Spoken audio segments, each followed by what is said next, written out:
Hello friends, நாம இன்னைக்கு international உணவுகள்ல ரொம்ப பாப்புலரான டசிகி சாஸ் எப்படி பண்ணுங்கிறதான் பார்க்க போறோம். மெடிட்டரேனியன் டயட்ல ரொம்ப முக்கியமானது இந்த டசிகி சாஸ். நம்ம ஊர்ல ரைதா, சட்னி எல்லாம் எப்படி யூஸ் ஆகுமோ அது மாதிரி இதை கிரீக் நாட்டிலையும் டர்க்கி நாட்டிலையும் மிடில் ஈஸ்ட் கண்ட்ரீஸ்லயும் இதை ஒரு டிப்பிங்கா யூஸ் பண்றாங்க. சில வகையான சாதங்களுக்கும் இந்த டசிகி சாஸை மிக்ஸ் பண்ணி சாப்பிடுவாங்க. நம்ம சேனல்ல எப்பவும் பிகினர்ஸ்க்கு தேவையான பேசிக் ரெசிபிஸும் மாடர்ன் அப்ளையன்சஸ் கேட்ஜெட்ஸ் யூஸ் பண்ணி எப்படி ஈஸியா ஃபாஸ்டா ஹெல்த்தியா சமைக்கலாங்கிற வீடியோஸும் கொடுத்துட்டு இருக்கேன். நீங்க புதுசா நம்ம சேனலுக்கு வந்திருக்கீங்கன்னா சப்ஸ்கிரைப் பண்ணிட்டு தொடர்ந்து பாருங்க. Welcome to Vicky's kitchen. இப்போ இந்த டசிகி சாஸ் செய்ய தேவையான பொருட்கள் என்னெல்லாம் பார்க்கலாமா? பெரிய சைஸ் வெள்ளரிக்காய் 1. இந்த வெள்ளரிக்காய் 200 கிராம் இருந்தது. இந்த டசிகி சாஸ் ஒரு தயிர் பேஸ்ட் சாஸ். கெட்டியான தயிரை எடுத்து அதை நல்லா தண்ணி எல்லாம் வடிய விட்டுட்டு எடுத்துப்பாங்க. நம்ம அதுக்கு பதிலா சவுர் கிரீம் யூஸ் பண்றோம். நாம எடுத்திருக்கிறது ஃபேட் ஃப்ரீ சவுர் கிரீம். நம்ம எடுத்திருக்கிற அந்த சவுர் கிரீம் 1 பவுண்ட் வெயிட் இருந்துச்சு. அதாவது இதை நம்ம கப்ல மெஷர் பண்ணோம் அப்படின்னா 2 கப் சவுர் கிரீம் இருந்துச்சு. இதுக்கு பதிலா ஃபுல் ஃபேட் தயிர் இல்லைன்னா ஃபுல் ஃபேட் சவுர் கிரீம் கூட நம்ம யூஸ் பண்ணிக்கலாம். வாசனைக்காக ஒரு சின்ன கட்டு தில் லீஃப் யூஸ் பண்றோம்.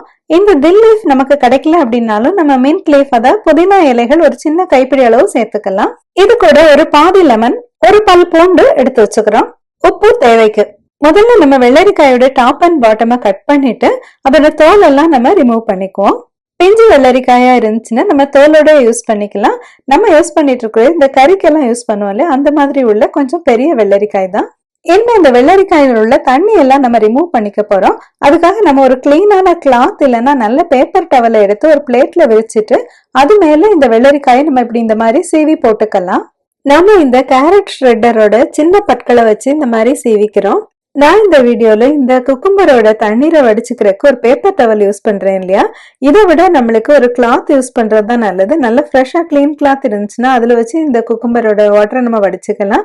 இந்த பேப்பர் ஈஸியா கிழிஞ்சு போறதுக்கும் சான்ஸ் இருக்குது. அதனாலதான் நான் அதிகம் ப்ரெஷர் அப்ளை பண்ணாம லேசா கவனமா இந்த மாதிரி ஒரு கையால பிடிச்சிட்டு இந்த மாதிரி வாட்டரை ஸ்குவீஸ் பண்ணி ரிமூவ் பண்ணேன். இந்த வெள்ளரிக்காயோட சாறு நல்ல சத்தான பொருள் தான். இதை நம்ம வேஸ்ட் பண்ணிட வேண்டாம். இதை நம்ம ஒரு ஜூஸ் மாதிரி குடிச்சுக்கலாம், இல்லைன்னா ஃபேஷியல் அந்த மாதிரி பண்றதுக்கு யூஸ் பண்ணிக்கலாம். இனிமே இந்த வெள்ளரிக்காயை ஒரு பவுல்ல போட்டுக்கிறோம். வெள்ளரிக்காய் இந்த மாதிரி பிழியாம நம்ம டைரக்டாவே போட்டோம் அப்படின்னா நம்மளுக்கு இந்த சாஸ் ரொம்பவே தின் ஆயிடும். அந்த தண்ணி ஆயிடுச்சு அப்படின்னா இந்த சாஸ் நல்லா டேஸ்டியா இருக்காது. அதனாலதான் நம்ம இந்த மாதிரி பிழிஞ்சிட்டு யூஸ் பண்றோம்.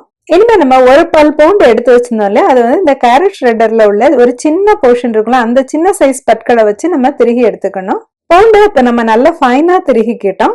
இதையும் இந்த பவுல்ல சேர்த்துக்கிறோம். இந்த தில் இலைகள் வச்சிருந்தோம் இல்லையா, அதையும் நம்ம நல்லா பொடியா கட் பண்ணி எடுத்துட்டு வந்துடலாம். இனிமே இந்த டசிகி சாஸுக்கு தேவையான அளவு உப்பு சேர்த்துக்கிறோம். 1 டீஸ்பூன் உப்பு நம்ம போட்டுக்கிறோம். அரை எலுமிச்சம்பழத்தை நம்ம பிழிஞ்சு விட்டுக்கிறோம்.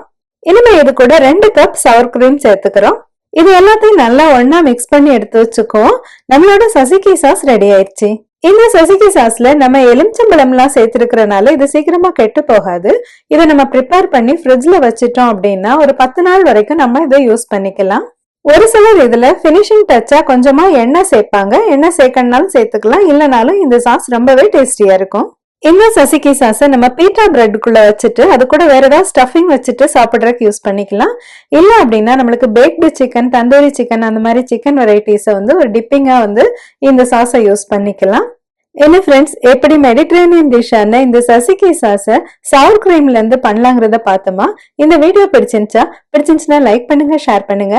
நம்மளோட விக்கிஸ் கிச்சன் சேனல் சப்ஸ்கிரைப் பண்ணிக்கோங்க. மறுபடியும் இது மாதிரி ஒரு இன்ட்ரெஸ்டிங்கான டிஷ்ஷோட உங்களை சந்திக்கிறேன். Until then, take care. See you.